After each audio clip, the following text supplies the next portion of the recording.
ಕಾರೊಂದು ಕಂದಕಕ್ಕೆ ಉರುಳಿ ಬಿದ್ದು ಸಂಭವಿಸಿದ ಭೀಕರ ಅಪಘಾತದಲ್ಲಿ ಕಾರಿನಲ್ಲಿದ್ದ ಎಲ್ಲಾ 3 ಮಂದಿ ಪ್ರಯಾಣಿಕರು ಮೃತಪಟ್ಟ ಘಟನೆ ಮಾಣಿ ಮೈಸೂರು ರಾಷ್ಟ್ರೀಯ ಹೆದ್ದಾರಿಯ ಪುತ್ತೂರಿನ ಪರ್ಲಡಕದಲ್ಲಿ ಇಂದು ಮುಂಜಾನೆ ನಡೆದಿದೆ. ಸುಳ್ಯದ ಜಟ್ಟಿಪಳ್ಳ ನಿವಾಸಿಗಳಾದ ಅಣ್ಣು ನಾಯ್ಕ್ ಮತ್ತು ಅವರ ಪುತ್ರ ಚಿದಾನಂದ್ ಹಾಗೂ ನೆರೆಮನೆಯ ರಮೇಶ್ ನಾಯ್ಕ್ ಮೃತಪಟ್ಟವರು. ಈ ಮೂವರು ಪುತ್ತೂರಿನ ಪುಣಚದಲ್ಲಿ ಗೋಂದೋಳ್ ಪೂಜೆಯಲ್ಲಿ ಭಾಗವಹಿಸಿ ಮುಂಜಾನೆ ವೇಳೆ ಹಿಂದಿರುಗುತ್ತಿದ್ದಾಗ 4:15ರ ಸುಮಾರಿಗೆ ಅಪಘಾತ ಸಂಭವಿಸಿದೆ. ಕಾರು ಚಾಲಕ ಮತ್ತು ಅದರಲ್ಲಿದ್ದ ಉಳಿದಿಬ್ಬರು ನಿದ್ದೆಯ ಮಂಪರಿನಲ್ಲಿದ್ದರು ಎಂದು ಹೇಳಲಾಗಿದೆ. ಇದರಿಂದಾಗಿ ಅವರು ಸಂಚರಿಸುತ್ತಿದ್ದ ಆಲ್ಟೋ ಕಾರು ನಿಯಂತ್ರಣ ತಪ್ಪಿ ಕಂದಕಕ್ಕೆ ಉರುಳಿ ಬಿತ್ತು ಎನ್ನಲಾಗಿದೆ.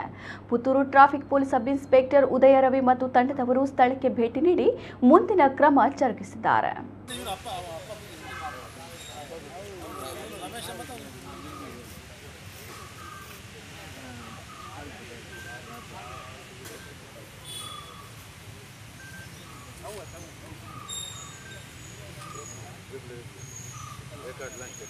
एक